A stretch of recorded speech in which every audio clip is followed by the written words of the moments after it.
The stories are real. The emotions are raw and painful. The frustration, immeasurable.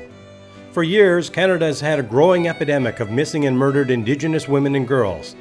But for years, the crisis has been swept under the carpet, while the numbers of victims continue to grow.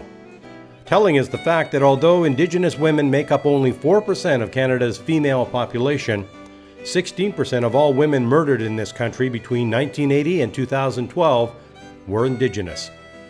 Finally, in 2016, the real story is about to be told. For the first time, the Government of Canada has made a commitment to get to the root causes of the crisis by hosting a national inquiry. In preparation, women of the Métis Nation held an important 2-day pre-consultation meeting in Ottawa with Métis family members who have felt the trauma of losing a loved one.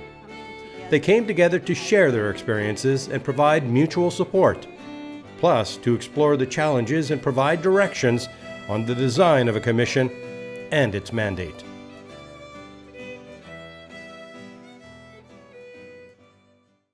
And so this is a real chance for the voice of Métis to show up in the minister's hands as she looks at what needs to happen around an inquiry across the country to begin to explore this conversation in a more full and robust way. So I think the inquiry personally needs to be two-faceted.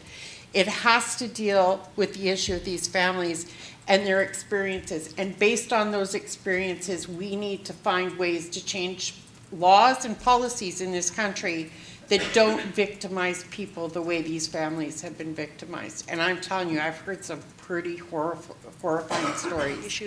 What about the Métis way of life? What is essential to how we move forward? How do you want to be involved, and how much authority do you want to have as your organizations?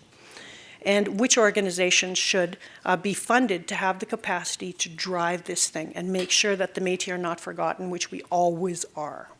Discussions focused on the makeup of the commission hosting the inquiry and its powers and authority. Who should lead the inquiry, Indigenous or non-Indigenous, female only or a combination? Those in justice or with a social background, education, lawyers, law enforcement officials. What are the critical issues that the inquiry should focus on? Missing and murdered cases? Should it be expanded to include violence against women and girls in general? Cold case files not taken seriously by law enforcement? How about exploring risk factors such as poverty, homelessness, addictions, and the legacy of residential schools? How can it be ensured that the Commission comes up with practical measures and recommendations that can, in fact, be implemented? How should the inquiry conduct its public consultations? Cross-country? Should it accept written submissions? Should the inquiry be broadcast over the internet? What about resources to assist key stakeholder groups in preparing their briefs? What institutions of government or NGOs need to be consulted? How is it best to involve families, loved ones, and survivors in the inquiry? What role should representatives of the 3 Indigenous peoples play?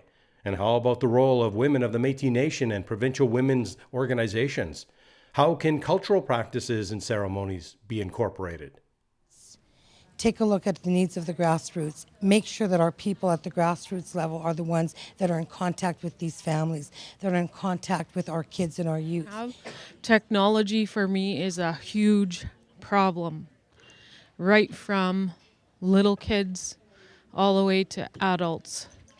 We see it all the time. Kids are playing video games that are killing people. They're snipers. They're going out shooting people.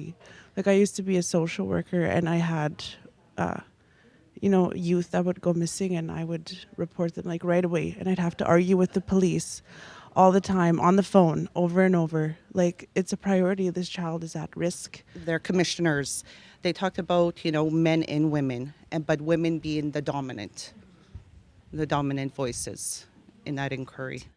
And there are so many women who are, on the streets using drugs. They're prostitutes. They might have no teeth. They're not dumb. They're not worthless in this inquiry.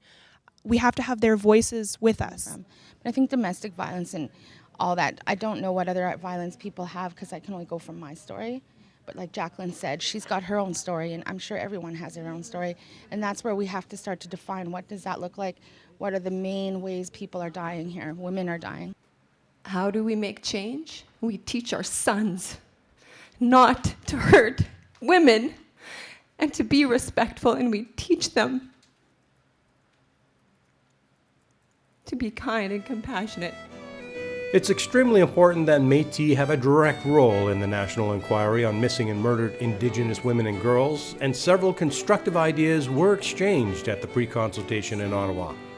However, one major concern in the back of everyone's mind was that at the end of the day, no matter what form the inquiry takes, who heads it, who's involved, the specific issues discussed, and the recommendations, the women of the Métis Nation want to see solid outcomes and a solid plan forward with financing dedicated to tackle the real issues to protect the health and safety of Indigenous women and girls. After all, lives will depend on it.